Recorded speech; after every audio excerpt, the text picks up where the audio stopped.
In the year 1502, a Florentine diplomat sat in a cold stone room in the town of Sinigaglia while a warlord executed his own captains, one after another, without warning, without mercy, and without a single wasted word. The diplomat did not gasp. He did not look away. He did not run for the door the moment the killing began. He simply watched, memorized, and later wrote it all down, not as a horror story, but as a masterclass. That diplomat was Niccolò Machiavelli, and the man he was watching was Cesare Borgia. What Machiavelli understood in that room had nothing to do with cruelty. It had everything to do with control. He realized that the man who stays calm while everyone else is consumed by panic is the man who walks out of that room still holding power.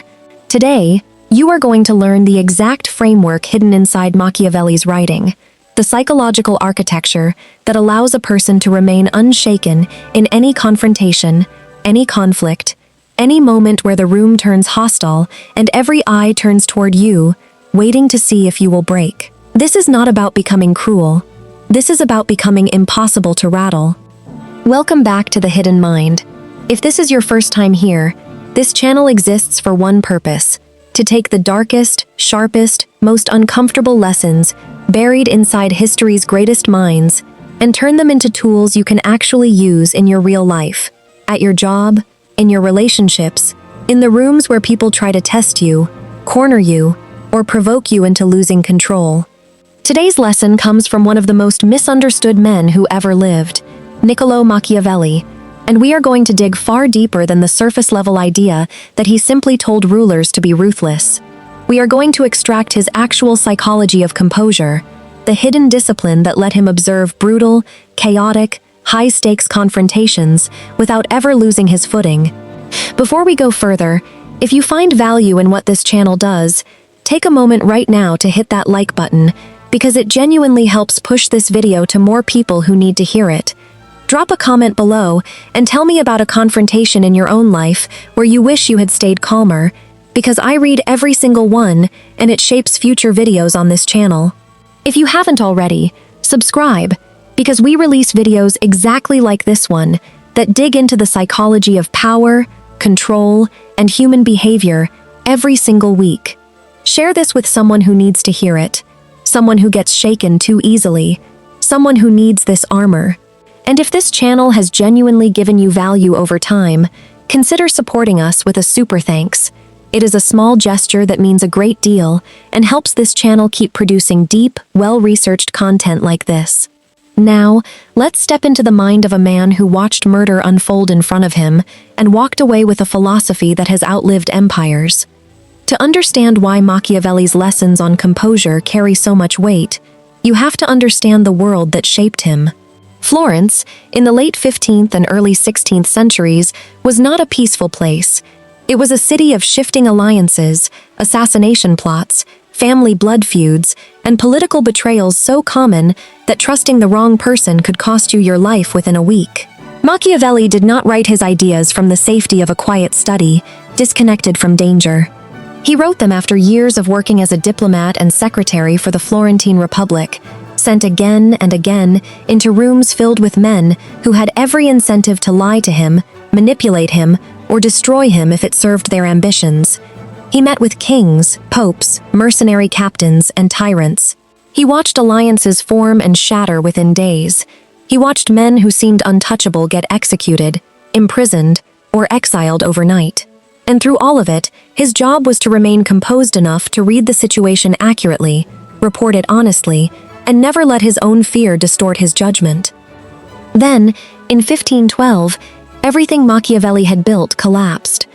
The Medici family returned to power in Florence, the republic he had served was dismantled, and Machiavelli himself was accused of conspiracy against the new regime. He was imprisoned and tortured using a method called strappado, where his hands were bound behind his back and he was hoisted into the air by a rope, dislocating his shoulders under his own body weight. He endured this multiple times. He was eventually released, stripped of his position, exiled from the political life he had devoted himself to, and forced into a quiet, humiliating retirement on a small farm outside the city. Most men would have been broken by this. Most men would have spent the rest of their lives bitter, paranoid, and consumed by resentment. Instead, Machiavelli sat down and wrote The Prince, arguably the most influential political text in Western history, a book built entirely around one central obsession. How does a person, or a ruler, survive and maintain control in a world that is fundamentally unstable, hostile, and indifferent to fairness? This is the mind you are learning from today. Not a theorist sitting comfortably in an ivory tower, but a man who was tortured, betrayed, and discarded, and who used that exact experience to build a philosophy of unshakable composure. Let's talk about why confrontation destroys most people in the first place. Because you cannot build immunity to something until you understand exactly how it operates on you. When a confrontation begins, whether it is an argument with a partner, a hostile exchange with a coworker, a negotiation where the other side is pushing hard, or even a stranger trying to provoke you in public, your body does something ancient and automatic. Your heart rate spikes, your breathing shortens, blood moves away from your prefrontal cortex, the rational, strategic part of your brain, and floods toward the parts of your brain built for immediate physical reaction. This is not weakness. This is biology. This is a survival mechanism built over millions of years to help you fight or flee from physical danger. The problem is that this same mechanism activates just as strongly when the threat is not physical at all, when it is simply a raised voice, an insult, an accusation, or someone trying to embarrass you in front of others. Your body cannot tell the difference between a man pulling a knife on you and a colleague publicly questioning your competence in a meeting. Both trigger the same flood of stress hormones. Both push you toward the same reactive, unthinking state. Machiavelli, without the language of modern neuroscience, understood this dynamic with startling clarity. He observed that most rulers, most men in power, made their worst decisions not because they lacked intelligence, but because they allowed passion, meaning raw emotional reaction, to override reason in the exact moments when clear thinking mattered most. He watched princes lose their territories not because their enemies were smarter, but because those princes acted out of wounded pride, out of fear, out of the desperate need to save face in front of an audience. Confrontation is a test, and the test is not who is right. The test is who can remain rational while everyone around them is drowning in emotion. This is the first truth you need to absorb completely. The person who stays calm in a confrontation is not necessarily smarter, richer, or more powerful going into the room. But they will almost always come out ahead, because emotional flooding destroys judgment, and judgment is the only real weapon anyone has in a conflict. Everything else, the shouting, the threats, the dramatic gestures, is just noise, designed to trigger that same flooding in you. Now let's move into the first true lesson from Machiavelli's mind, something we will call the mask, the deliberate separation between your inner emotional state and your outer performance. In The Prince, Machiavelli wrote extensively about the difference between how a ruler appears and what a ruler actually feels or believes internally. He argued that a leader must sometimes appear merciful, faithful, humane, and religious, while being fully prepared to act against every one of those qualities when circumstances demand it. This idea shocked readers for centuries because it seemed to advocate for pure deception. But strip away the political context and look at the psychological mechanism underneath it, and you find something far more useful for your own life. Machiavelli understood that your internal emotional state and your external presentation do not have to match, and more importantly, they should not always match, because your external presentation is a tool, a strategic instrument, while your internal state is simply raw data that other people do not need access to. Think about what happens in a real confrontation when you let your face, your voice, and your body broadcast exactly what you feel in real time. If you feel attacked, your face shows it. If you feel embarrassed, your voice cracks or rises. If you feel cornered, your body tightens and your words come out defensive and jumbled. Every one of these signals is information you are handing directly to the person confronting you. You are showing them exactly where the pressure point is, exactly how hard they need to push, exactly what is working. This is the equivalent of playing poker with your cards held face up. The person across from you does not need to be brilliant to win. They simply need to watch your face and adjust their strategy in real time based on what you involuntarily reveal. The mask is not about becoming a liar or pretending to have no feelings at all. It is about creating a deliberate gap between what you feel and what you show. A gap that buys you time. A gap that denies your opponent the feedback loop they are relying on. When Machiavelli watched Cesare Borgia execute his captains at Sinigaglia, he was not admiring the violence itself. He was admiring the composure of a man who could orchestrate something so brutal while presenting an outward demeanor of total control, denying anyone in that room the satisfaction of seeing him rattled, even for a second.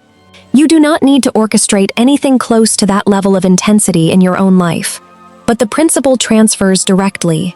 In your next confrontation, whether it is a heated conversation with a family member or a tense standoff with a difficult boss, practice this exact separation. Let your face remain neutral even when your stomach is in knots. Let your voice stay level even when your thoughts are racing. Let your posture stay open and grounded even when every instinct tells you to shrink or to lash out.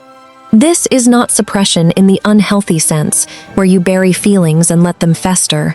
This is strategic delay, where you acknowledge the feeling internally, note it, and consciously choose not to broadcast it in the moment, saving your reaction for a time and place of your own choosing. This leads directly into Machiavelli's second major lesson, one of his most famous and most misunderstood ideas, the relationship between fear and love, and what it teaches us about controlling perception during confrontation. Machiavelli posed a deceptively simple question in The Prince. Is it better to be loved or feared? His answer was nuanced and often gets flattened into a simplistic reading. He argued that ideally, a ruler would be both loved and feared, but since achieving both perfectly is nearly impossible, if a ruler must choose, it is safer to be feared than loved. His reasoning was rooted in something deeply cynical, but also deeply accurate about human behavior. Love, he argued, is maintained by a bond of gratitude, and gratitude is fragile, easily broken the moment self-interest calls for it. Fear, on the other hand, is maintained by a dread of punishment, and that dread never fails, because it is rooted in something people cannot simply choose to abandon when convenient. Now, translate this into the context of a personal confrontation rather than political rule. What Machiavelli is really describing is the difference between a reaction that depends entirely on the other person's goodwill toward you and a reaction that stands firm regardless of whether they like you in that moment or not. Most people who get destroyed in confrontations are operating from a hidden, unconscious need to be liked, to be understood, to be seen as reasonable, even by someone who is actively attacking them. This need makes them soft in exactly the wrong moment. They over-explain, they apologize excessively. They soften their position not because the situation calls for it, but because they cannot tolerate the discomfort of being disliked, even temporarily, even by someone whose opinion should not matter to them at all. The unshaken person operates differently. They understand that in the middle of a confrontation, being liked is not the goal, and chasing that approval is often what causes the loss of ground. This does not mean becoming needlessly harsh, cruel, or intimidating. That would be a shallow, cartoonish misreading of Machiavelli's actual point. It means understanding that your composure, your boundaries, and your position should not bend based on whether the other person's emotional temperature toward you rises or falls. If they get angrier because you refuse to be baited, that is acceptable. If they respect you more because you held your ground, that is a bonus, not the objective. The objective is to remain stable, regardless of the emotional weather in the room. This single shift, releasing the need to be loved in the moment of confrontation, is one of the most liberating psychological changes a person can make, and it is directly extracted from Machiavelli's cold, clear-eyed observation of how power actually functions between people. Now we arrive at one of the richest metaphors in all of Machiavelli's writing, the image of the fox and the lion. He wrote that a prince must learn to imitate both animals, because the lion cannot protect itself from traps, and the fox cannot defend itself from wolves. Therefore, one must be a fox to recognize traps, and a lion to frighten wolves. This dual nature, the blending of cunning awareness with raw strength, is essential to understanding how to remain unshaken in confrontation, because most people default to only one mode, and that single mode becomes a vulnerability the moment they face a situation requiring the other. Consider the person who is purely lion-like in confrontation, someone who responds to every challenge with aggression, force, and dominance. This person may win short, direct confrontations through sheer intimidation, but they are consistently blind to traps. They walk directly into manipulation because their instinct is always to charge forward rather than to observe, analyze, and detect the hidden agenda behind someone's words. They mistake volume for strength and directness for wisdom, and skilled manipulators exploit this predictability easily, baiting them into overreactions that damage their reputation or their position. Now consider the opposite, the person who is purely fox-like, endlessly cautious, endlessly analytical, always looking for the angle, the trap, the hidden motive behind every interaction. This person avoids walking into obvious manipulation, but they often lack the presence, the firmness, to actually hold their ground when direct confrontation becomes unavoidable. They overthink instead of act. They see the trap but freeze instead of responding decisively. Wolves, meaning aggressive, forceful people who rely on intimidation, will walk right through a purely fox-like person because that person has trained themselves to detect danger but never trained themselves to stand firm against it. The person who remains truly unshaken in any confrontation has integrated both qualities. They observe first, like the fox, refusing to react instinctively before they understand what is actually happening beneath the surface of the conversation. Is this person genuinely upset, or are they performing anger to manipulate a concession out of me? Is this criticism rooted in something real I need to address, or is it a deflection tactic to avoid accountability for something else? Once that fox-like observation has done its work, and only then, they respond with lion-like firmness, direct, grounded, and unwilling to be pushed. This sequence, observe before you act, understand before you respond, is the exact opposite of what most people do in confrontation, which is react instantly based on the emotional charge of the moment. Practicing this sequence deliberately, forcing yourself to pause and analyze, even for just a few seconds before responding, is one of the most immediately useful applications of Machiavelli's fox and lion principle in your everyday life. This brings us to another foundational pillar of Machiavelli's philosophy, the relationship between virtù and fortuna, which translates roughly to skill, or capability, and fortune, or chance. Machiavelli believed that human affairs are governed partly by fortune, the unpredictable, uncontrollable forces of circumstance, and partly by virtù, a person's own skill, preparation, and decisive action. He famously compared fortune to a violent river that floods and destroys everything in its path when it is unchecked. But that same river can be managed, channeled, and controlled through dikes and defenses built in advance, during calm periods, before the flood ever arrives. His conclusion was striking. Fortune controls perhaps half of our actions, but she leaves the other half, or close to it, to be governed by us, provided we prepare adequately in advance. Apply this directly to confrontation. Why do certain people seem to panic instantly the moment a conflict arises, while others seem almost eerily prepared, as if they saw it coming? The answer, according to Machiavelli's framework, is preparation done during the calm before the storm. The unshaken person is not unshaken because they are naturally fearless or because they possess some rare genetic gift of calmness.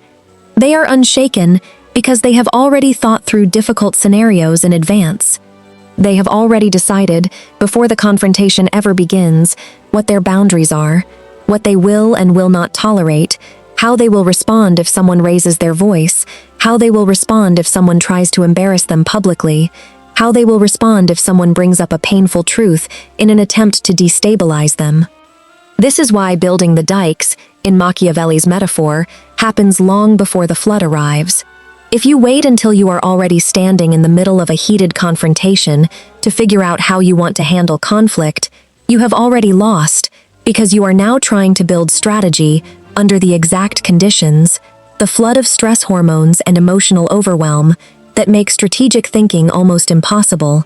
But if you have already done the work beforehand, if you have journaled about past conflicts and identified your typical triggers, if you have consciously decided how you want to show up when someone tries to provoke you, if you have practiced, even mentally, staying calm in imagined difficult scenarios, then when the real confrontation arrives, you are not improvising from zero. You are executing a plan you already built during a moment of calm, and that difference is the entire gap between panic and composure. Let's move now into one of the more subtle but powerful lessons buried inside Machiavelli's writing and his personal conduct as a diplomat: the discipline of strategic silence and controlled tempo. Throughout his diplomatic career, Machiavelli became known for his careful, measured correspondence, his refusal to commit to hasty judgments, and his tendency to observe far longer than his contemporaries considered comfortable before offering an opinion or taking action. This was not indecision. This was a deliberate strategy rooted in the understanding that whoever controls the pace of a confrontation often controls its outcome. Most confrontations escalate because both parties unconsciously agree to match each other's emotional tempo. One person raises their voice slightly, and the other responds by raising theirs a little more. One person speaks faster and more urgently, and the other mirrors that urgency, and within moments, the entire exchange has spiraled into a rapid, chaotic back and forth where neither person is actually thinking clearly anymore. They are simply reacting to each other's escalating energy. The unshaken person breaks this cycle by refusing to match the tempo. When someone speaks quickly and aggressively, they respond slowly and deliberately. When someone fires off an accusation designed to provoke an immediate defensive reaction, they pause, sometimes for an uncomfortably long moment, before responding at all. This pause is not weakness or hesitation. It is one of the most powerful tools available in any confrontation because it denies the other person the rhythm they are relying on to keep you off balance. Silence, specifically, is something Machiavelli understood as a form of power rather than an absence of engagement. A person who rushes to fill every silence with words, explanations, or justifications is revealing their own discomfort and handing control of the interaction to whoever is comfortable letting that silence stretch. Practice this the next time you feel the urge to immediately respond to a provocation. Let a beat of silence pass. Let the other person feel the weight of a pause they were not expecting. In that space, you are not just avoiding a rushed, poorly considered response. You are also subtly communicating that you are not rattled, that you do not feel the need to fill the air out of anxiety.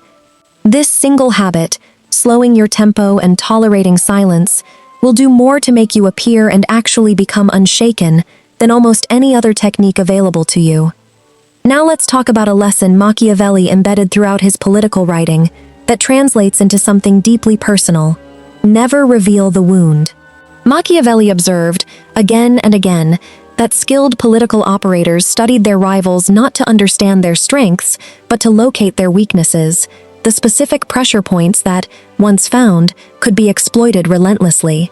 He advised rulers to guard their vulnerabilities carefully, to avoid revealing which criticisms actually cut deep and which threats actually caused genuine concern. Because the moment an adversary identifies your true weak point, that is the exact point they will return to again and again.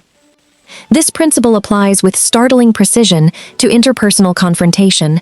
Think about the people in your life who know exactly what to say to destabilize you, exactly which comment will make your voice shake or your temper flare. How did they learn this? In almost every case, they learned it because you showed them, at some point in the past, often unintentionally, that a particular topic, insecurity, or accusation landed with unusual force. Maybe you overreacted to a joke about your career, and now that person knows career jokes get under your skin.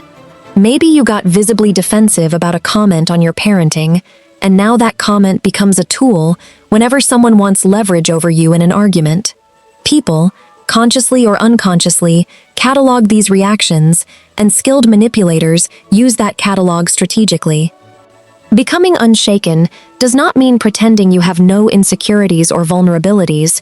That would be dishonest and psychologically unsustainable. It means being far more careful about which of those vulnerabilities you reveal through visible reaction in the heat of confrontation. When someone lands a comment that actually stings, the unshaken response is not to pretend it did not happen, but to process that sting internally without broadcasting its intensity outward in the moment. You can address it later, privately, with someone you trust, or work through it in your own reflection. But in the live moment of confrontation, revealing exactly how deeply a comment cut you is handing your opponent a map directly to your most exploitable weakness. Machiavelli's advisors and rivals spent years trying to map the psychological weaknesses of the men they negotiated with, precisely because that map was more valuable than any army. Do not hand yours over for free simply because you could not manage your face in a tense moment. There is one more essential pillar to Machiavelli's philosophy that ties everything together, and it might be the most important one for staying unshaken. Specifically, his relentless insistence on studying men as they actually are, rather than as we wish they were. Machiavelli broke sharply from centuries of political philosophy that focused on idealized, moral visions of how rulers and citizens should behave. Instead, he insisted on observing and describing human behavior with brutal, unflinching honesty, acknowledging that people are often driven by self-interest, fear, ambition, and inconsistent principles. This might sound cynical, and in some ways it is, but it contains one of the most powerful tools for staying calm during confrontation that exists anywhere in philosophy. Confrontation destabilizes us most severely when it violates our expectations, when we are shocked, blindsided, or caught completely off guard by behavior we did not anticipate. If you walk into every interaction assuming that people will always behave rationally, kindly, and fairly, you will be constantly ambushed by the reality that people frequently do not. Every unfair accusation, every irrational outburst, every betrayal will land as a genuine shock. And shock is one of the fastest ways to lose your composure, because your nervous system treats the unexpected as a heightened threat. But if you have trained yourself, through honest observation over time, to understand that people often act from insecurity rather than logic, from self-preservation rather than fairness, from old wounds rather than present reality, then very little in a confrontation actually surprises you anymore. When someone lashes out irrationally, you are not shocked because you already understood, at a deep level, that people frequently act this way when they feel threatened or cornered. This does not mean you excuse harmful behavior or that you become naive about being taken advantage of. Quite the opposite.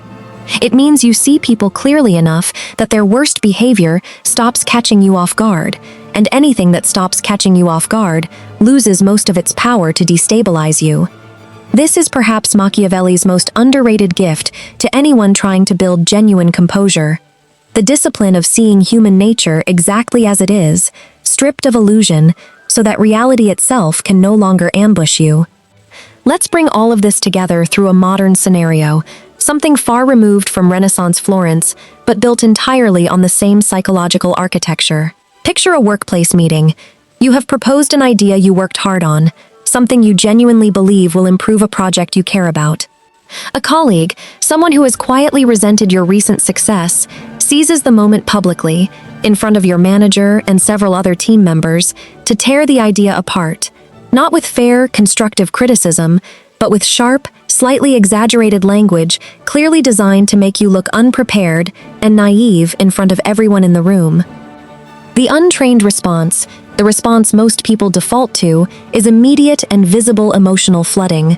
Your face flushes, your voice rises defensively, you start over-explaining, justifying every small detail, unconsciously revealing exactly how much this public embarrassment stings, which only invites the colleague to push further, sensing blood in the water. By the end of the meeting, you have not only failed to defend your idea effectively, you have also revealed a wound your colleague will likely return to in future confrontations, because they now know public criticism destabilizes you quickly and visibly. Now picture the same scenario through the lens of everything we have discussed. Before responding, you allow a beat of silence, denying the room the reactive tempo your colleague expected. Your face remains composed, the mask fully in place, revealing nothing about the internal sting you may genuinely feel. You do not chase their approval or the room's approval in that moment, releasing the need to be immediately liked or validated, understanding that composure now matters more than winning a popularity contest in real time. You observe, fox-like, before responding, quickly analyzing whether this criticism contains anything genuinely useful buried beneath its aggressive delivery, or whether it is purely a status play designed to diminish you. If there is a legitimate point buried in the attack, you calmly acknowledge it, which paradoxically disarms the aggression because you have refused to fight the fight your colleague wanted. If the criticism is baseless, you respond with lion-like firmness, direct, unemotional, factual, without raising your voice or matching their aggressive tempo. You do not reveal which parts of the attack actually stung, denying them any map to your vulnerabilities for future use. And because you have already, in calmer moments, prepared yourself mentally for exactly this kind of public confrontation, building your dikes long before this particular flood arrived, you are not improvising from panic. You are executing a response you have essentially rehearsed in principle many times before, even if this specific scenario is new. The outcome of this second version of the scenario is rarely dramatic in the way movies portray confrontation. There is no triumphant speech, no visible defeat of your opponent.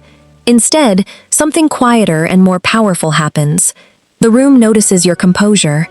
Your manager notices that you did not crumble under public pressure.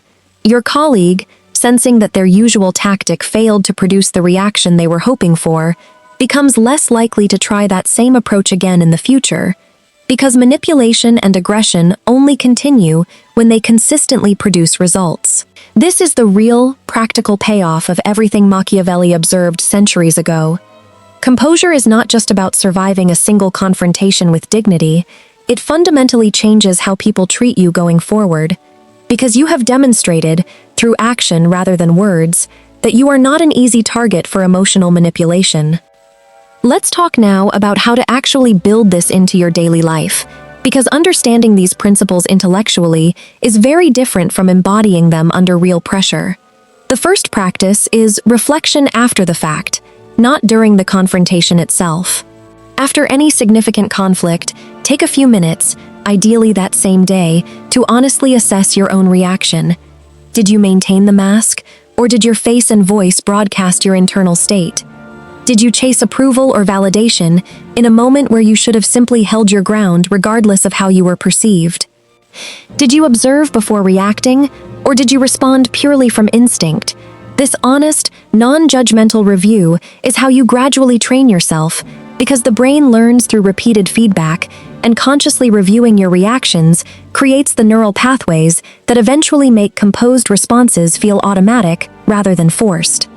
The second practice is deliberate mental rehearsal during calm periods, essentially building your dikes before the flood, exactly as Machiavelli described. Spend a few minutes occasionally imagining difficult confrontations you might realistically face, a hostile comment from a family member, a public challenge at work, an unfair accusation from someone close to you, and mentally walk through how you want to respond, specifically focusing on maintaining a level tone, a neutral expression, and a slower tempo than your instinct would naturally produce. This might feel artificial or unnecessary at first, but elite performers in every field, athletes, surgeons, musicians, rehearse difficult scenarios mentally precisely because the brain does not fully distinguish between vividly imagined practice and real experience when it comes to building automatic response patterns. The third practice is physical. Because composure is not purely mental, your body plays a direct role in either escalating or calming your nervous system during confrontation.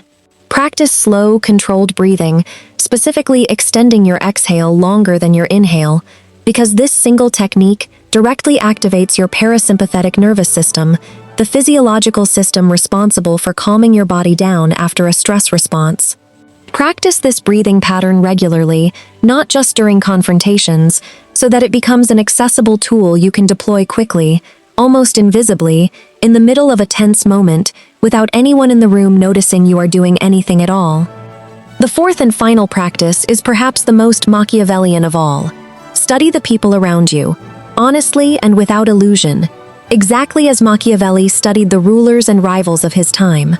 Notice patterns in how specific people behave under pressure. Notice who tends to escalate when challenged and who tends to retreat. Notice whose criticism tends to be genuinely constructive and whose criticism tends to be a disguised status play. This ongoing study is not about becoming cynical or distrustful of everyone in your life. It is about removing the element of surprise from confrontation, because surprise, as we discussed earlier, is one of the primary forces that shatters composure in the first place.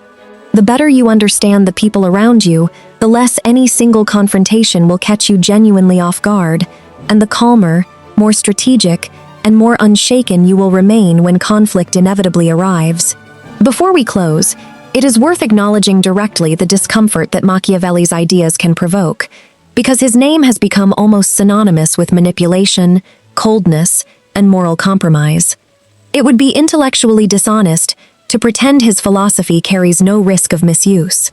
Someone could absolutely take these lessons and twist them into pure manipulation, using composure as a mask for genuine cruelty rather than as a tool for personal stability and fair self-defense in difficult moments. That is not what this video is advocating for. The goal of remaining unshaken in confrontation is not to dominate or manipulate other people. It is to protect your own clarity, your own dignity, and your own decision-making in moments when those things are most under threat. There is a meaningful difference between using composure to think clearly and respond fairly under pressure, and using composure as a cold, calculated weapon to exploit people who trust you. Everything discussed in this video is oriented toward the former, protecting your own mind and your own stability in a world that will, inevitably, test you, provoke you, and try to knock you off balance. Machiavelli himself, despite his fearsome reputation, was not describing a fantasy of effortless dominance. He was describing survival, the hard-won discipline of a man who had been tortured, exiled, and discarded by the very political system he had devoted his life to serving, and who refused to let that experience destroy his ability to think clearly and observe honestly. The lessons in his writing were forged in genuine suffering, and that is precisely what gives them their enduring, uncomfortable power. Staying unshaken is not about pretending pain does not exist. It is about refusing to let pain, provocation, or the desire for approval hijack your judgment in the exact moments when clear judgment matters the most. As we bring this video to a close, I want you to walk away with one central idea, distilled from everything we have covered today. The next time you feel a confrontation rising, whether it is a small disagreement or a major conflict, remember that your composure is not a performance for other people. It is a discipline you are building for yourself. Wear the mask not to deceive, but to protect your clarity. Release the need to be loved in the moment, so that fear of disapproval no longer dictates your responses. Observe like the fox before you act like the lion. Build your dikes during the calm, so that the flood, when it inevitably comes, does not overwhelm you. Slow your tempo. Guard your wounds. Study people honestly, exactly as they are, so that reality can no longer ambush you. None of this requires becoming cold or manipulative. It simply requires becoming someone who cannot be easily knocked off center, someone whose clarity survives, even when the room around them descends into chaos. If this video gave you something valuable today, something you can actually carry into your next difficult conversation, please take a moment to like this video. It genuinely helps this channel reach more people who need exactly this kind of content. Leave a comment below sharing your biggest takeaway, or tell me about a confrontation in your own life where staying unshaken made a real difference. I read every comment, and they directly shape what we cover next on this channel. If you have not subscribed yet, do it now, because The Hidden Mind releases new deep dives just like this one into the psychology of power, composure, and human behavior on a regular basis, and you do not want to miss what is coming next. Share this video with someone in your life who needs to hear this, someone who gets shaken too easily by confrontation, someone who deserves this armor as much as you do. And if this channel has given you real value over time, please consider supporting us with a super thanks. Every bit of support directly helps us continue producing carefully researched, deeply thought out content like the video you just watched. Thank you for spending this time with the Hidden Mind. Stay sharp, stay composed, and I will see you in the next one.